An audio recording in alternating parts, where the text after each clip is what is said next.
అందరికీ నమస్కారం.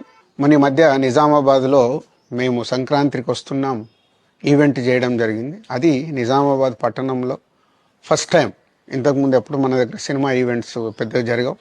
అప్పుడు ఒకసారి ఫిదా సక్సెస్ మీట్ ఒకటిసారి పెట్టాము. మళ్ళీ సంక్రాంతికి వస్తున్నాం చేసాం. అంటే ఆ నిజామాబాద్తో నాకున్న అనుబంధం అలాంటిది. నిజామాబాద్ జిల్లా వాసిగా అక్కడ ఈ సినిమా ఈవెంట్ చేయాలని చేయడం జరిగింది. పోతే ఆ ఈవెంట్లో నేను మన కల్చర్లో ఉండే మన దావత్ గురించి, మటను తెలగలు గురించి సంబోధించాను. నేను ఆ మాటలలో తెలంగాణ వాళ్ళని నేను అవమానించానని, తెలంగాణ మీద హేళన చేశానని కొంతమంది మిత్రులు కామెంట్స్ చేసి సోషల్ మీడియాలో పెట్టారని తెలిసింది. నా ఉద్దేశం అదే స్పీచ్లో లాస్ట్లో చెప్పడం జరిగింది. తెలంగాణ మన కల్చరు, మన దావత్తు నేను మిస్ అవుతున్నాను. సంక్రాంతికి 2 సినిమాలు రిలీజ్ అయ్యాక మన తెలంగాణ కల్చర్ దావత్ని నాకు చేసుకోవాలని ఉందని.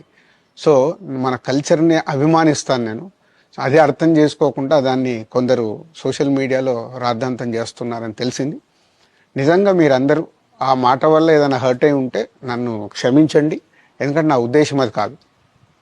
అందరికీ తెలంగాణలో ఉండే అన్ని రాజకీయ పార్టీలకి నా విజ్ఞప్తి, నన్ను రాజకీయాల్లోకి లాగకండి. అలాగే ఎఫ్డీసీ అనేది కూడా సినిమాకి ఉపయోగపడే లాంటి అభివృద్ధి పనుల గురించి అవే చేస్తాను తప్పితే అది రాజకీయాలకు సంబంధించింది కాదు. ఎఫ్డీసీ కానీ నేను కానీ సినిమాలకే ఉపయోగపడతాము. ఇది అన్ని రాజకీయ పార్టీలు అర్థం చేసుకొని ఫర్దర్గా నన్ను ఇలాంటి అవసరం లేని వీటిలోకి లాగకూడదు అని మీ అందరికీ, అన్ని రాజకీయ పార్టీలకు నా విజ్ఞప్తి.